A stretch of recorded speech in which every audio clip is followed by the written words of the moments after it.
Hawks lose 5-2 to the Toronto Maple Leafs. And tonight was Peter Mrazek's return to Toronto, looking like he still played for Toronto with some goals that he gave up tonight. It was really bad for Mrazek for your Chicago Blackhawks. Just because he gets the title for Tank Commander of the Night. Clearly, he was not good tonight. He made some good flashes for saves, but otherwise, Mrazek was not strong in net for your Chicago Blackhawks, especially when it is a revenge game for Mrazek. The Hawks were outshot 42-29 in tonight's action, losing this thing 5-2 to the Toronto Maple Leafs. Losing to the Maple Leafs is understandable because the Maple Leafs have Stanley Cup aspiration. And the Hawks are tanking hard for Bedard. It was just one of those type of games. You're losing to a team that's clearly much better than you. Austin Matthews made his return to his team's lineup after missing 5 games in a row with an ankle injury. And the Hawks just had some fight offensively. They just weren't able to really beat Samsonov.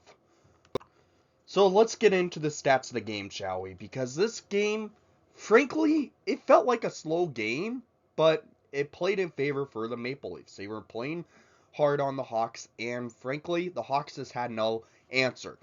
9 seconds into the play, William Nylander beats Peter Mrazek by leading to his 30th goal of the season, assisted by Morgan Rielly and Brody, to make it a 1-0 game 9 seconds into play.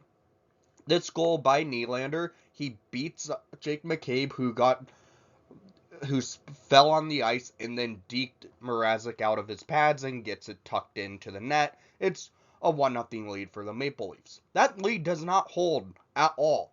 62 seconds into play at 1:02 in the first period. Score by number 24, Sam Lafferty. His 9th goal of the season, going barred down, backhand shot for the Hawks to tie this game up 1 apiece.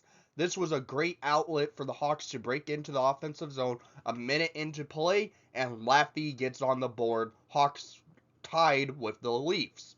But the Leafs are the Leafs. They're better than the Hawks. And well, at 8:14 in the first period, Rasmus Sandin scores his 4th of the season, assisted by John Tavares. It's a 2-1 game over for the Toronto Maple Leafs. And well, 15 seconds later, the Leafs were able to score again.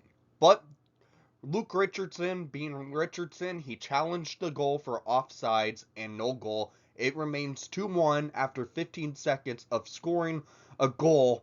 The Leafs get that 3rd goal taken away.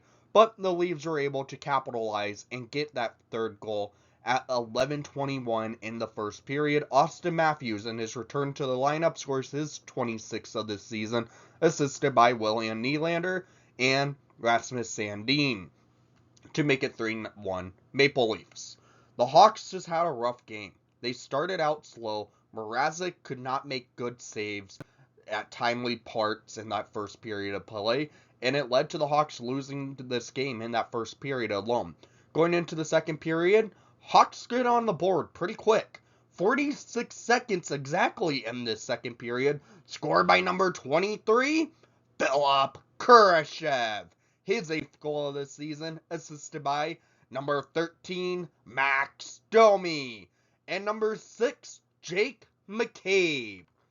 At first, I thought Kane got the puck on his stick and tipped it in, but nope, Kurashev gets it into the net, and the Hawks are within 1.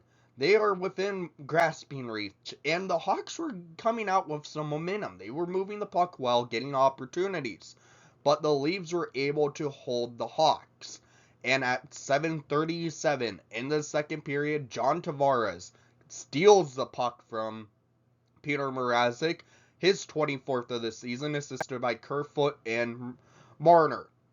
What happens here? The puck gets behind the net. Mrazek tries to play it. He turns the puck over to Marner. Marner feeds it to Kerfoot, and Kerfoot feeds it to John Tavares, where he gets an empty net goal because Mrazek playing tank commander in this one. So Leafs go up by 2, and they go up by 3 pretty soon. Later on, the Leafs were battling hard, getting opportunities off, and well, at 16:07 in the second period, Connor Timmins, with a rifle of the shot on the blue line, gets his second of the season, assisted by Matthews and Nylander to make it a 5-2 Maple Leafs lead. Going into that third period of play, no goals were scored. It was just a rough period of play. Hawks were getting some chances off, but they weren't able to find the back of the net. Power play, Leafs went 0 for 3, Hawks went 0 for 3 on the power play. Face-off percentage, 44% to the Hawks, 56% to the Maple Leafs. Rough game for the Hawks at the dot. We need Jonathan Toews back, clearly, but he has not been back for practice since the return to play for that bye week. And, well, we're without the captain, and it sucks. But this was a rough game by the Hawks. They were going to lose this game, no matter what. It's the Maple Leafs who playing the Chicago Blackhawks after a back-to-back, and the Hawks being the way they are on the second of back-to-backs, it was going to be a rough matchup for the Hawks. Luckily, this game was a little bit more respectable in the goal scoring, as it was only a 3-goal difference, but still, it was a rough game for the Hawks.